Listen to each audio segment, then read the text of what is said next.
김정은 위원장의 답방과 종전선언 등 문재인 대통령의 연내 외교안보 구상에 차질이 생겼죠. 문 대통령은 경제에 더 집중하고 있습니다. 지난 10월부터 지역경제 투어를 시작한 문재인 대통령. 군산과 포항에 이어 창원을 찾아 제조업 혁신을 강조했습니다. 혁신 성장과 일자리 만들기를 위한 제조 혁신은 더 이상 미룰 수도 피할 수도 없는 과제입니다. 문 대통령은 이번 주 내내 경제 살리기를 주문했습니다. 경기 상황과 미래 경제에 대한 국민의 불안감이 큽니다. 국민들이 경제 성과를 체감하기 위해서는 지역 경제 활력 회복이 시급합니다. 연내 김정은 위원장 답방과 종전선언이 사실상 무산되면서 외교에서 경제로 방향타를 틀은 겁니다. 홍남기 경제부총리도 취임 후 첫 일정으로 자동차 부품업체를 찾았습니다. 최저임금 인상 속도 조절과 탄력 근로제 확대 등 정부 핵심 정책 수정 가능성까지 내비치며 경제 성과 내기에 다걸기를 하고 있습니다.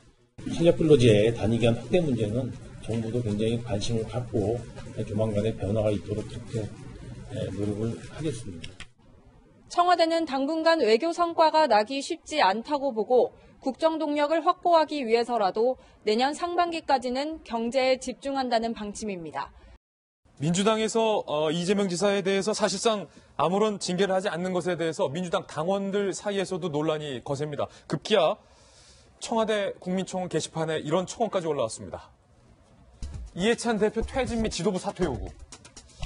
그러니까 민주당 내에서도 의견이 양분돼 있어요. 뜨겁게 의견이 나눠져 있는 겁니다. 왜 이해찬 대표는 딴 때는 그렇게 버럭버럭 하시고 옳은 소리 하시면서 왜 이재명 지사 건에 대해서는 꼭 감쌌느냐라는 불만이 절반의 민주당원들한테 있다는 거예요. 그분들이 청와대 게시판에 이렇게 올린 겁니다. 당 지도부와 이 지사 사이에 무슨 끊을 수 없는 커넥션이 있기에 이러는지. 이해찬 대표를 비롯한 지도부는 남일로 생각 말고 각성하라. 자신 없다면 당장 물러나라. 이런 굉장히 좀 미묘한 표현. 자신 없다면 당장 물러나라. 결국 그 솔로몬 지혜를 택한 겁니다.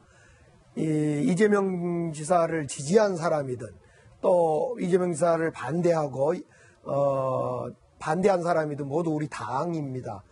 우리 자식들 8명, 제가 8남매입니다. 8명 자식들 어느 손가락 깨물어서 아프지 않는 부모 없다는 말은 똑같을 겁니다. 우리 당헌 당규에 보면요. 80조에는 뇌물이라든가 불법 정치 자금을 받은 사람은 바로 그런 사건으로 기소되면 당원권 정지를 시킵니다. 그런데 우리 이재명 지사는 지금 그런 거 아니에요. 하나가 선거법이고 하나가 직권남용입니다. 애초에 해경군 김씨라든가 김부선 씨 논란, 이 국민들이 제일 관심이 많았죠.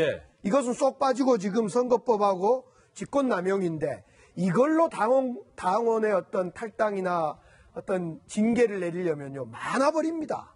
다툼의 여지가 있기 때문에. 그래서 이재명 지사는 무죄 주장을 하면서 동시에 그러나 당에 여러 가지 분란을 일으켰으니까 반성합니다 하고 반성문을 제출한 겁니다. 반성이다. 예, 당직 뭐 안 하겠다. 이건 사실상 김병민 박사님 말씀처럼 큰 의미는 없고 잘못했습니다라는 반성문입니다. 그리고 당에서는 그래 단합하자 하고 보듬어 준 겁니다. 당이 정치 집단이니까 가능한 겁니다. 정당은요 정치를 해야지 여기서 판결을 하고 있으면 안 됩니다. 이거 판결은 사법부가 하는 겁니다. 우리 당은 이 자식 저 자식 다 껴안은 그런 점에서 이해찬 당대표의 판단은 옳았다고 생각하고. 약간 아버지 같다. 그래 당연히.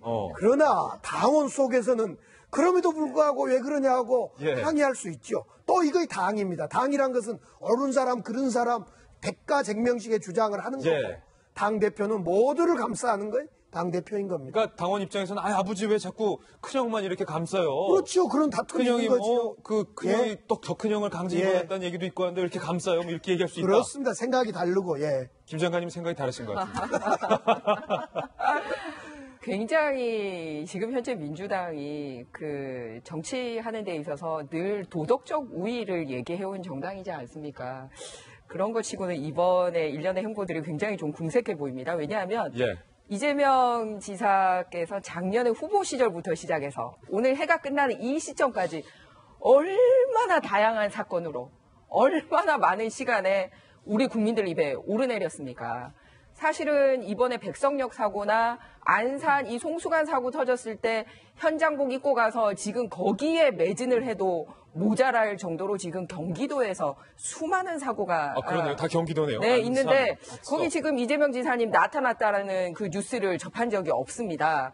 왜냐하면 이거 수사받고 자기 일 처리하느라고 당연히 신경이 다른 데 가 있기 때문에 사람이 누구나 가진 시간은 똑같다면 결국은 손해는 우리 국민들이 보고 있는 게 아닌가.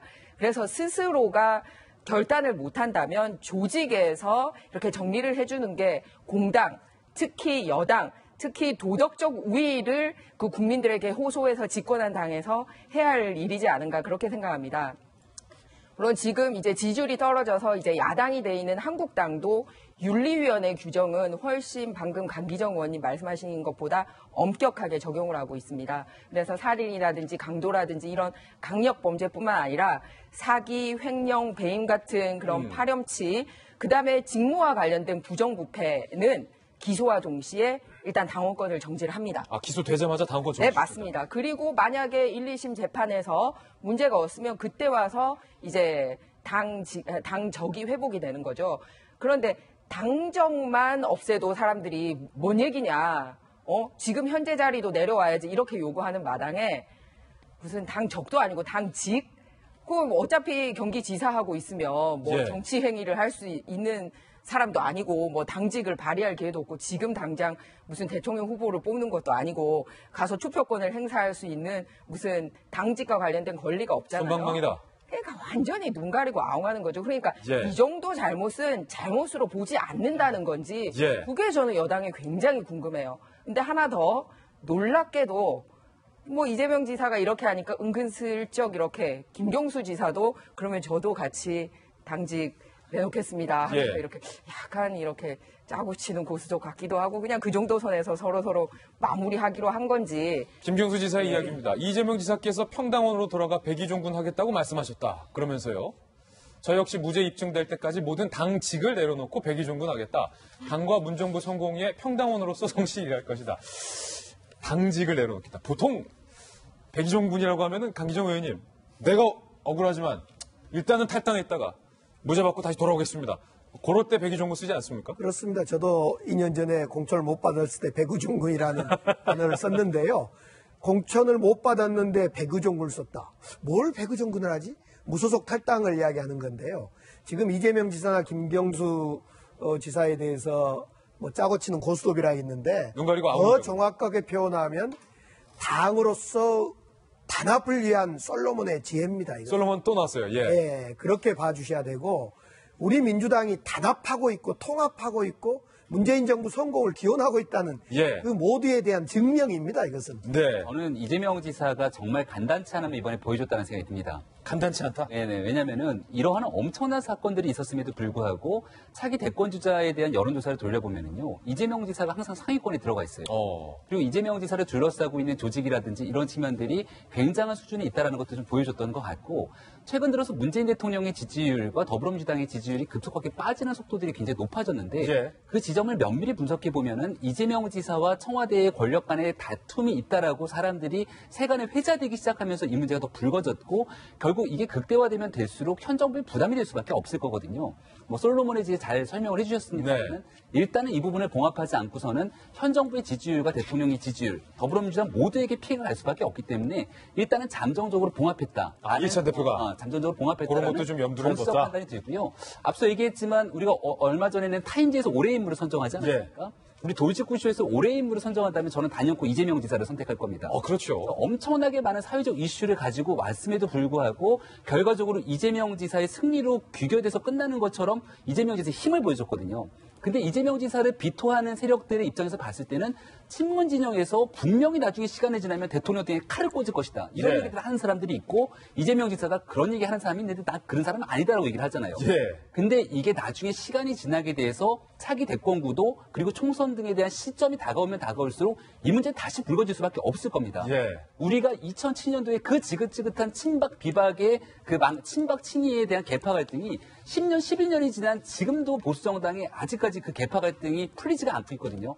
언젠가는 끝을 내야 되는데 그 끝을 못하고 일단은 덮어둔 것 언젠가는 다시 터지지 않을까 이런 우려를 하는 사람들도 있을 겁니다. 지금 뭐 다양한 이야기들과 분석들 나오고 있어요. 뭐 솔로몬의 지혜, 눈 가리고 아웅, 뒤에서 칼을 꼽는다 뭐 이런 얘기도 나오고 있는데 이 모든 거를 뒤로하고 이재명 지사가 어제 페이스북 라이브 방송의 모습을 드러냈는데 어떤 일로 모습을 드러낸 거 무슨 입장을 밝힌 겁니까? 어제 그 페이스북 라이브를 통해서 이제 그 회의를 한 거예요. 학교 급식 불법 납품 이런 문제들에 대해서 대책 회의를 열었습니다. 도정에 집중하겠다? 도정에 집중했다는 첫 행보라고 볼 수가 있는데요. 이제 사실 6월에 그 지사로 당선이 된 이후에 이제 그 즈음부터 이제 여배우 스캔들이라던가 뭐 해경군 김 씨라던가 여러 가지 논란이 있었는데 뭐 그런 논란 때문에 이 도정을 잘 하고 있는 건지 뭐 여러 가지 뭐 제대로 진행되기가 어려웠겠죠. 사실 제 뭐 아는 분들도 경기도민들이 주로 있는데 너무 이 해경군 김씨 같은 사건 같은 경우는 막 사건의 내용도 너무 막 복잡하고 너무 충격적이기도 하다 보니까 도대체 어떤 사람을 내가 지금 경기지사로 뽑은 거냐 사람들 실망이 많았거든요. 그래서 이제 좀 이런 모든 논란들이 어쨌든 기소를 하지 않기로 이 부분에 대해서는 기소를 하지 않기로 결정이 된 만큼 좀 도정에도 신경을 써서 1000만 이상의 그 경기도민들의 도정을 좀 신경 써주시길 바랍니다. 이재명 지사를 둘러싼 그리고 민주당의 선택을 둘러싼 다양한 의견도 들어봤습니다.